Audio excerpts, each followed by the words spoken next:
नमस्कार, metro city समाचार में आप सभी का स्वागत है। हम आपके लिए लेकर आए हैं आज की यानी कि 16 जनवरी 2021 शनिवार की अहम खबरें। कोरोना वैक्सीन के बाजार में आने पर कई दिनों से सवाल उठ रहे हैं। हम आपको इस विषय में कुछ क्लेरिफिकेशंस देंगे। तो वही कुछ पॉलिटिशियंस पर रेप के आरोप लगे हैं, उनका इस पर क्या कहना है हम आपको ये भी बताएंगे, और उनके पार्टी उनको किस तरह से समर्थन या फिर विरोध करते हैं इस पर भी चर्चा करेंगे। इसके अलावा राम मंदिर निर्माण फ्लाइट्स के बारे में कुछ अपडेट है, बर्ड फ्लू के बारे में भी कुछ बातें होंगी। तो एंड तक बने रहिएगा हमारे साथ, और अगर आप इस चैनल पर न्यू हैं तो सब्सक्राइब करना बिल्कुल मत भूलिएगा। चलिए शुरू करते हैं आज की खबरों से। चलिए सबसे पहले बात करते हैं वैक्सीन को लेकर। जी हाँ, कोरोना वैक्सीन की बात कर रही हूँ मैं। कोरोना वायरस की वैक्सीन को भारत में अप्रूवल मिल गया है और शनिवार से इसे लगाने की शुरुआत भी कर दी जाएगी। आपको बता दें कि पहले वैक्सीन फ्रंटलाइन वर्कर्स और स्वास्थ्य कर्मियों को दी जाएगी, इसके बाद अन्य लोगों का नंबर आएगा। वैक्सीन को अप्रूवल मिलने के बाद लोगों का सवाल है कि क्या वैक्सीन बाजार में आने वाली है, यानी कोई भी इसे खरीद सकता है। दरअसल हाल ही में वैक्सीन की रेट को लेकर भी काफ़ी बात हो रही है, तो लोगों का मानना है कि वैक्सीन जल्द ही बाजार में भी उपलब्ध होगी। तो हम आपको बता दें कि सरकार की ओर से अभी वैक्सीन को बाजार में बेचने की इजाज़त नहीं मिली है। जी हाँ, बिल्कुल भी इजाज़त नहीं मिली है। अभी वैक्सीन को इमरजेंसी इस्तेमाल के लिए इजाज़त मिली है और इसे बाजार में नहीं बेचा जा सकता है। अगली खबर महाराष्ट्र ग्राम पंचायत इलेक्शन के बारे में है। कोरोना के संकट को देखते हुए राज्य चुनाव आयोग ने खास इंतजाम किए हैं। वोटिंग से एक दिन पहले मतदान केंद्रों को सैनिटाइज किया गया है। हर मतदाता केंद्र के प्रवेश द्वार पर थर्मल स्कैनिंग की व्यवस्था भी की गई है। आपको बता दें कि कोरोना महामारी के बीच पहली बार महाराष्ट्र में चुनाव हो रहे हैं। राज्य के 34 जिलों में 14,234 ग्राम पंचायतों के लिए मतदान सुबह 7:30 बजे से जारी है। मतदान प्रक्रिया शाम 5:30 बजे तक जारी रहेगी। हालांकि नक्सल प्रभावित इलाकों में मतदान शाम 3 बजे तक ही किया जा सकेगा। इन नक्सल प्रभावित इलाकों में गोंदिया और गढ़चिरौली की 4 तहसीलें हैं, जहां 3 बजे तक ही मतदान होगा। 18 जनवरी को मतगणना होगी। अगली खबर धनंजय मुंडे पर लगे रेप के आरोपों से जुड़ी हुई है। बीड जिले से एनसीपी नेता धनंजय मुंडे पर हाल ही में रेप का आरोप लगाया गया है। एक महिला ने धनंजय पर रेप का आरोप लगाते हुए दावा किया है कि मुंबई पुलिस ने उनकी शिकायत को अनदेखा कर दिया। बीड जिले से एनसीपी नेता धनंजय मुंडे ने रेप के आरोपों से इनकार करते हुए दावा किया है कि महिला और उसकी बहन उन्हें ब्लैकमेल कर रही है।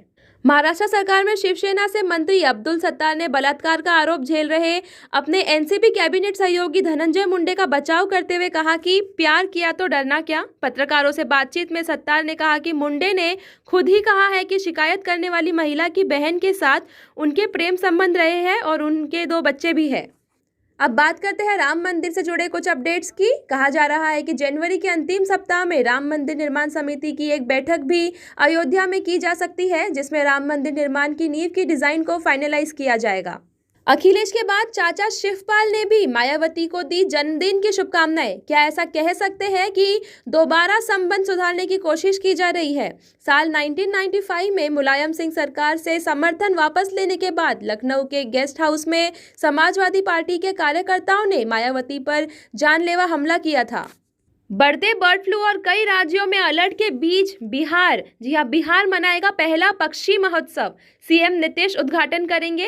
एक तरफ जहां पक्षियों में तेजी से फैल रहे इस वायरस के खौफ में देश के अन्य राज्यों में अतिरिक्त सावधानी बरती जा रही है, वहीं आपको बता दें कि दूसरी ओर बिहार के जमुई जिले में 15 जनवरी से कलरव नामक 3 दिवस राज्य पक्षी महोत्सव का आयोजन किया जाएगा। अगर आप कहीं ट्रैवल करने की सोच रहे हैं फ्लाइट्स में, तो ये खबर आपके लिए इम्पोर्टेंट हो सकती है। हवाई यात्रा के लिए सबसे सटीक समय है ये। माता पिता के साथ बच्चों को मिल रहा है मुफ्त में टिकट। जी हाँ, मुफ्त में टिकट।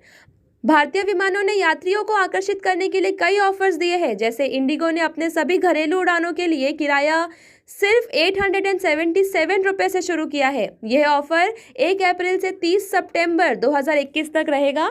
तो वही कोरोना वायरस की वजह से खस्ता हालत में पहुंच चुकी एयरलाइंस कंपनियां अब वापस ट्रैक पर आने की कोशिश कर रही है। एयरलाइंस कंपनियों ने अपने यात्रियों के लिए कई अट्रैक्टिव स्कीम जारी किए हैं। भारतीय एयरलाइंस कंपनियां यात्रियों को एडवांस बुकिंग और भारी छूट की सुविधा दे रही है। वही यूएई की एतिहाद एयरलाइंस कंपनी दुबई जाने के लिए माता पिता के साथ उनके बच्चों को मुफ्त टिकट दे रही है। अब पुणे नहीं भेजने होंगे कोरोना के सैंपल। लखनऊ के केजीएमयू में शुरू हुई जीन सीक्वेंसिंग की जांच। डॉक्टर अमिता ने कहा कि विदेश से आने वाले यात्रियों का पहले आरटीपीसीआर टेस्ट किया जा रहा है। कोरोना संक्रमित पाए जाने पर उन्हें कोरोना अस्पताल में अलग वार्ड में भर्ती किया जाएगा। महाराष्ट्र में पेट्रोल और डीजल की बढ़ती कीमतों पर राजभवन का घेराव करेगी कांग्रेस। कहा, किसानों के लिए सरकार असंवेदनशील। कांग्रेस नेता ने सरकार पर तंज कसते हुए कहा कि केंद्र सरकार किसानों की दुर्दशा के प्रति असंवेदनशील बनी हुई है। निर्मम और अहंकारी सरकार को जगाने के लिए कांग्रेस को घेराव करना होगा। हम आपके लिए ऐसे ही और भी इम्पोर्टेंट न्यूज़ लेकर आते रहेंगे। मेट्रो सिटी समाचार के साथ बने रहिए।